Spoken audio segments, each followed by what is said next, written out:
ಖುಷಿಯಾಗಿದೆ. ಇಂಥದ್ದೊಂದು ಸಿನಿಮಾ ಕೊಟ್ಟಿದ್ದು ನಮ್ಮ ನಿರ್ದೇಶಕರು ಕರ್ಣನ್ ಸರ್ ಅವ್ರಿಗೂ ಮತ್ತು ಪ್ರೊಡ್ಯೂಸರ್ ಆಗಿರ್ತಕ್ಕಂಥ ಪ್ರವೀಣ್ ಗೌಡ ಸರ್ ಮತ್ತು ವೈಟ್ ಲೋಟಸ್ ಮತ್ತು ಹೋಮ್ ಸಿನಿ ಎಂಟರ್ಟೈನ್ಮೆಂಟ್ಸ್ ಒಂದು ಅದ್ಭುತವಾಗಿರೋ ಕಂಟೆಂಟ್ ಕೊಟ್ಟಿದ್ದಾರೆ. ಅದಕ್ಕೆ ಪೂರಕವಾಗಿ ತುಂಬ ಅದ್ಭುತವಾದ ಮಸ್ತ್ ಫೈಟ್ ಕೊಟ್ಟಿರ್ತಕ್ಕಂಥ ನಮ್ಮ ಮಂಜು ಮಾಸ್ಟರ್ ಇದ್ದಾರೆ. ಸೊ ಅವರು ಮಾತಾಡಿಸಿ ಅವ್ರ ಫಿಲ್ಮ್ ಏನಂದ್ರೆ ನಾವು ತುಂಬ ಚೆನ್ನಾಗಿ ಮಾಡಿಸಿದ್ದಾರೆ.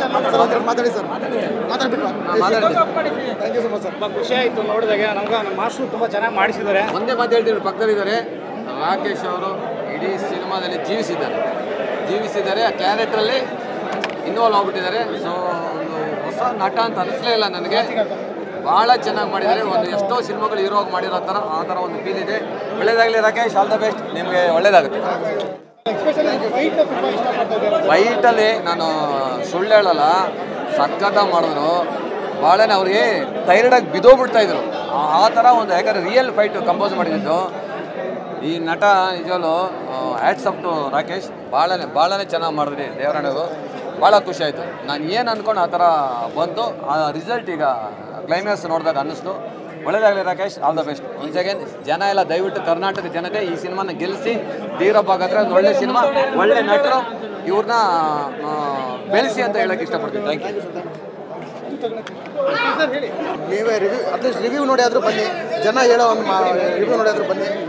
ಕರ್ನಾಟಕದಾದ್ಯಂತ ಎಲ್ಲ ಸಿಂಗಲ್ ಥಿಯೇಟರ್ ಮ್ಯಾಕ್ಸಿಮಮ್ 120 ಥಿಯೇಟ್ರಲ್ಲಿ ಇನ್ಕ್ಲೂಡಿಂಗ್ ಮಲ್ಟಿಪ್ಲೆಕ್ಸ್ ಸೇರಿಸಿ ಒಂದು ಕರ್ನಾಟಕದಾದ್ಯಂತ ಸಿನಿಮಾ ರಿಲೀಸ್ ಮಾಡಿದ್ದೀವಿ. ಎಲ್ಲ ಕಡೆ ಶೋ ಹೋಗ್ತಾ ಇದೆ. ದಯವಿಟ್ಟು ಎಲ್ಲ ಕನ್ನಡಿಗರು ನಮ್ಮ ಕನ್ನಡ ಸಿನಿಮಾನ ಗೆಲ್ಲಿಸಿ. ಕನ್ನಡಿಗರೇ ಮಾಡಿರ್ತಕ್ಕಂಥ ಸಿನಿಮಾ. ಫಸ್ಟ್ ಟೈಮ್ ಒಬ್ಬ ರಂಗಭೂಮಿ ಕಲಾವಿದ ಹೀರೋ ಆಗಿ ಮಾಡಿರ್ತಕ್ಕಂಥ ಸಿನಿಮಾ.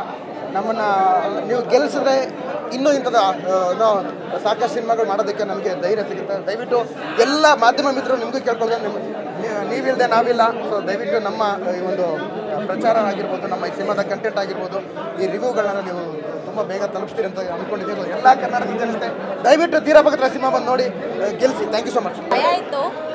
ನಾನು ಬಿಫೋರ್ ಮೂವಿ ನೋಡಿರಲಿಲ್ಲ. ಸೊ ಇವತ್ತೇ ಅವ್ರ ಜೊತೆ ಕೂತು ನೋಡಿದ್ದು ನಾನು. ಸೊ ಹಾಗಾಗಿ ತುಂಬಾ ಭಯ ಆಯಿತು. ಬಟ್ ರೆಸ್ಪಾನ್ಸ್ ನೋಡ್ತೀನಿ.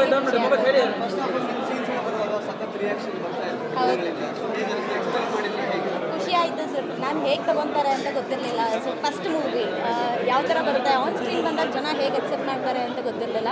ಸೊ ಬಂದಿದ್ದ ತಕ್ಷಣ ಅಲ್ಲಿ ರೆಸ್ಪಾನ್ಸ್ ನೋಡಿ ನನಗೆ ತುಂಬ ಖುಷಿ ಆಯಿತು. ಮತ್ತು ನನಗೆ ಪಕ್ಕದಲ್ಲೇ ನನಗೆ ಕಿಲ್ಲರ್ ಮಂಜು ಸರ್ ಕೂತಿದ್ರು. ಅವರು ಫಸ್ಟ್ ಟೈಮ್ ಮಾಡ್ತೀರಾ ಅಂತ ಕೇಳಿದ್ರು. ಹೌದು ಸರ್ ಅಂತಿದ್ದೆ. ಎಲ್ಲೂ ಆ ಥರ ಅನ್ನಿಸ್ತಿಲ್ಲ, ತುಂಬ ಚೆನ್ನಾಗಿ ಮಾಡಿದ್ದೀರಾ ಅಂತ ಅಂದರು. ಸೊ ಅದು ನೋಡಿ ತುಂಬಾ ಖುಷಿ ಆಯಿತು. ಇನ್ನು ಇವಾಗ ಮೀಟ್ ಮಾಡಬೇಕು ಎಲ್ಲರೂ.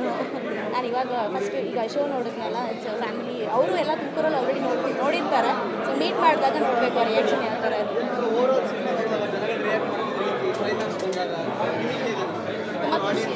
ತುಂಬ ಖುಷಿ ಆಯಿತು ಸರ್. ನೆನ್ನೆ ಮನೆಯೆಲ್ಲ ಸ್ವಲ್ಪ ಥಿಯೇಟರ್ ಪ್ರಾಬ್ಲಮ್ ಅಂತೆಲ್ಲ ಹೇಳ್ತಿದ್ರು. ಅದು ಕೇಳಿಸ್ಕೊಂಡು ಸ್ವಲ್ಪ ಬೇಜಾರಾಗಿತ್ತು.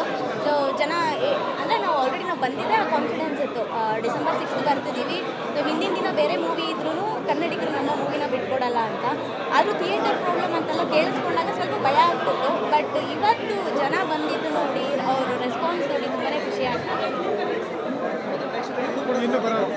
ಹೌದು, ಡಿಸೆಂಬರ್ 6 ನಮ್ಮ ಮೂವಿ ಬರುತ್ತೆ ಅಂತ ಹೇಳ್ತಿದ್ದೀವಿ. ಸೊ ಇವಾಗ ತಾನೇ ಜಸ್ಟ್ ಮೂವಿ ರಿಲೀಸ್ ಆಯಿತು. ನಾನು ನೋಡ್ಕೊಂಡ್ಬಂದೆ. ತುಂಬ ಒಳ್ಳೆ ರೆಸ್ಪಾನ್ಸ್ ಬರ್ತಿದೆ. ಎಂಟೈರ್ ಫ್ಯಾಮಿಲಿ ಜೊತೆ ಕೂತು ನೋಡುವಂಥ ಮೂವಿ. ಸಾಕಷ್ಟು ಒಳ್ಳೆ ವಿಷಯಗಳ ಬಗ್ಗೆ ಮಾತಾಡಿದ್ದೀವಿ, ಆ್ಯಕ್ಟ್ಗಳ ಬಗ್ಗೆ ಮಾತಾಡಿದ್ದೀವಿ. ಕಂಪ್ಲೀಟ್ ಫ್ಯಾಮಿಲಿ ನಮ್ಮ ಮೂವಿಗೆ ಬನ್ನಿ. ಹಾಗೆ ಒಂದೊಳ್ಳೆ ಮೆಸೇಜ್ನ ಡೆಫಿನೆಟಾಗಿ ತೊಗೊಂಡು ಹೋಗ್ತೀರಾ.